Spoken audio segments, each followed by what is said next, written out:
With Mother Earth and the Divine, these messages are from heart and soul in support of navigating the complex yet miraculous terrain of our lives.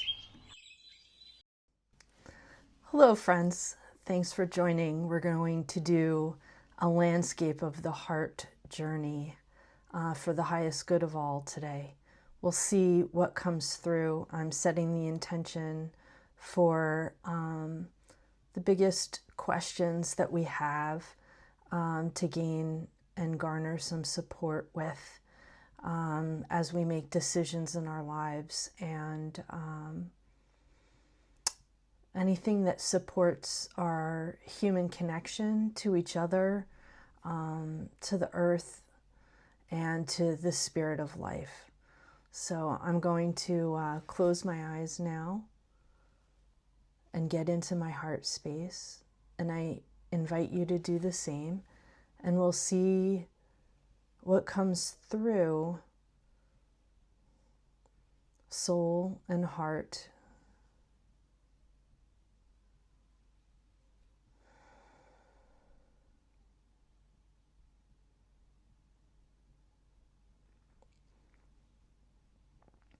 I'm seeing wings that want to open, like white wings where they join the back, but they're kind of stuck or broken, or perhaps just haven't opened in quite a while, so, or at all.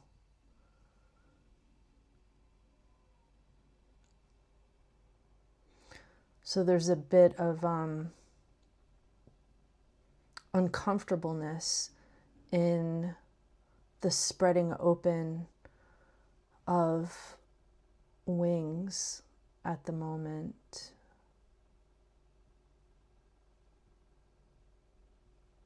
Kind of squeaky sounds, like opening an old door to maybe a shed that hasn't been opened in decades.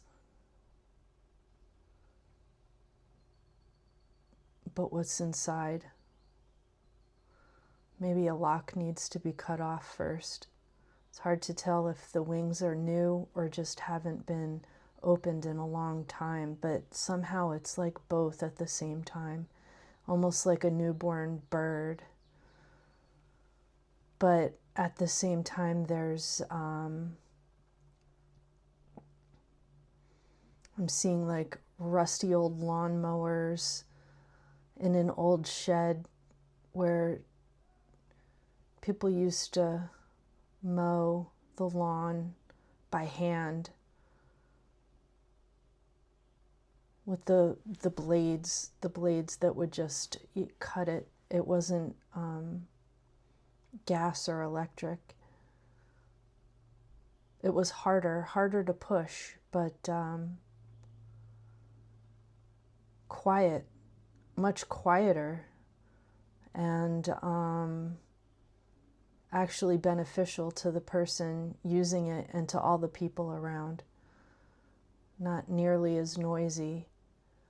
That's one of the things about the outdoor jobs these days, is where there was once a very deep connection to the land, whether it was shoveling snow or mowing the lawn with one of those quiet clipper push mowers. It was a lot easier to connect with the spirit of life, of nature, than the loud, very loud machines that are used now. It's very hard on the nervous system of the maintenance worker, but it's also very hard on the nervous system of the people in the yard, the neighbors, or users of a park. And it seems to be constant noise, kind of taking us away from that deeper connection. This is a literal example, but it's figurative as well, metaphorical in all regards to the any noise that takes us out of our natural connection with life. It's a big issue right now. So the recommendation really is to do what you can to reduce that noise for yourself. So it takes quite a bit of an adjustment period too, to readjust to less noise. It reminds me of when I started drinking more pure water instead of other beverages. It was quite a switch.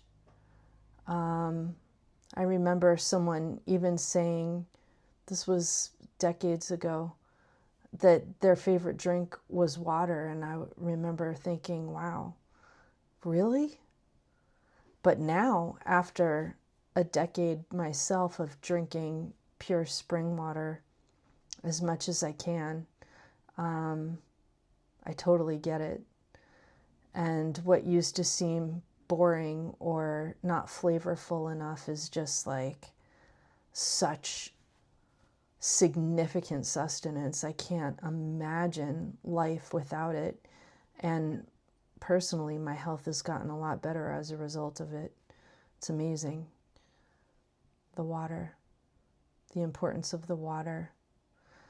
And that's an example of quieting the water, quieting the beverage, reducing the noise of our intake in the form of liquid. So the question really is where can we do that with everything as much as we can? I think once we start doing that, the noise becomes more contrasty.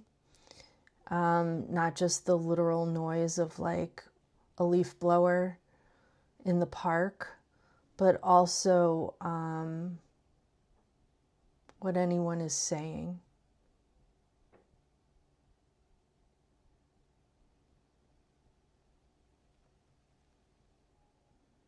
Because this practice brings us back into ourselves, where we can reduce the noise for our psyche, for our mental well-being, for our physical well-being, for our connection to each other.